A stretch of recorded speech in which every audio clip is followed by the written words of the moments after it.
어느 늦은 저녁 나는 흰 공기에 담긴 밥에서 김이 피어 올라오는 것을 보고 있었다. 그때 알았다. 무엇인가 영원히 지나가 버렸다고. 지금도 영원히 지나가 버리고 있다고. 밥을 먹어야지. 나는 밥을 먹었다. 안녕하세요. 한 페이지 도서관입니다. 오늘은 2024년 10월 10일에 노벨 문학상을 수상한 한강 작가의 시 한 편으로 시작을 했습니다. 한강 작가는 대한민국의 시인이자 소설가로 대한민국 최초이자 아시아 여성 최초의 노벨 문학상 수상자가 되었습니다. 대한민국에선 두 번째 노벨상 수상자이고 아시아 최초의 부커상 수상자이기도 합니다.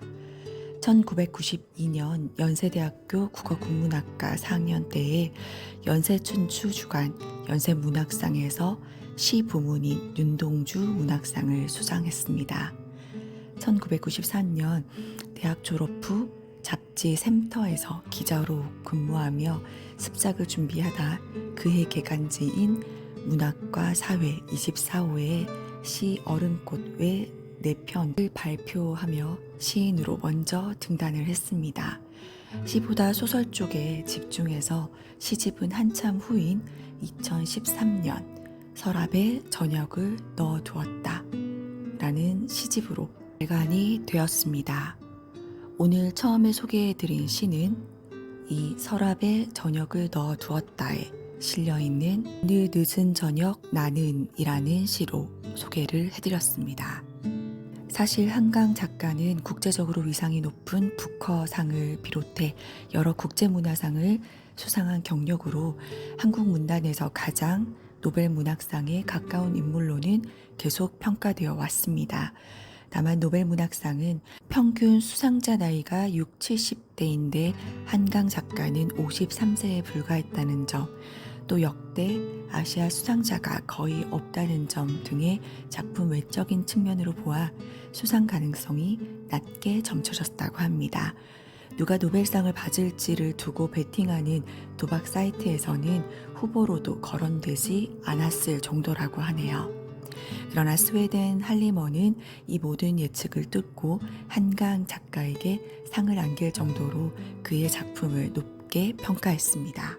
할리먼은 역사적 트라우마에 맞서고 인간 삶의 연약함을 드러내는 강력한 서정적 산문을 이유로 한강 작가에게 노벨 문학상을 수여한다고 밝혔습니다. 작가는 수상 당시에는 아들과 식사를 하는 등 가족과 함께 평범한 하루를 보내는 중이라 수상 사실을 미처 예상하지 못했다고 합니다. 안나 카림팜 노벨 문학상 위원은 한강의 작품 중 어떤 것을 가장 먼저 추천하겠느냐라는 질문에 소년이 온다를 꼽았습니다. 그는 1980년대 광주 민주화 운동에 관한 감동적이면서도 끔찍한 이야기라며 트라우마가 어떻게 세대를 넘어 계승되는지를 다룬 역사적 사실을 아주 특별하게 다룬 작품이라고 평가했습니다.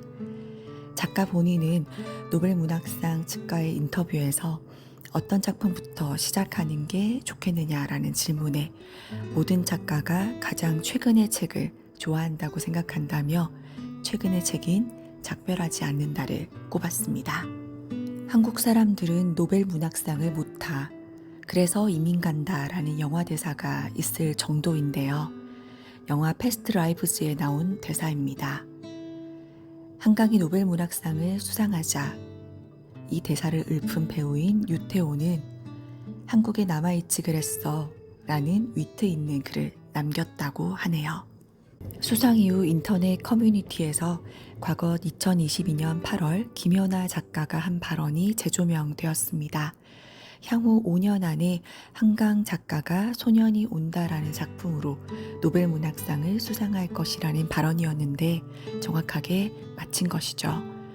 지위의 냉소적인 시각에도 불구하고 꿋꿋이 소신 있게 말하는 모습이 화제가 되었었습니다. 반가운 소식으로는 노벨 문학상 수상으로 한강의 책 판매량이 계속 급증하고 있다는 건데요.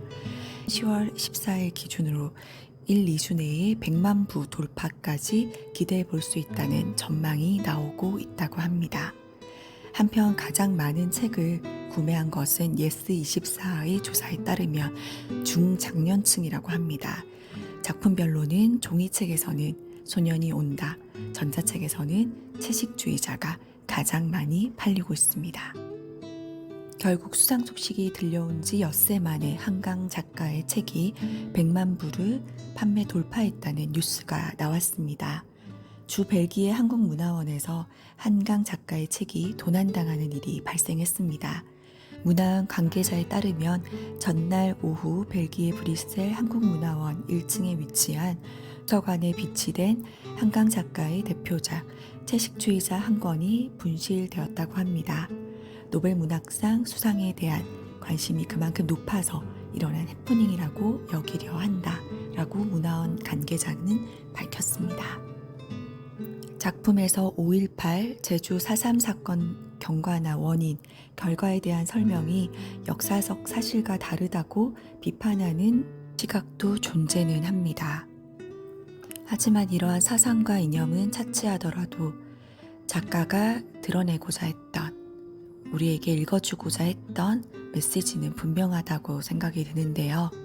불모지였던 대한민국의 노벨 문학상을 최초로 안겨준 그녀의 책을 꼭 한번 읽어보시길 바라며 오늘은 작가의 시 한 편으로 여러분께 인사를 드렸습니다. 다음에도 더 많은 좋은 책으로 찾아뵐게요. 들어주셔서 감사합니다.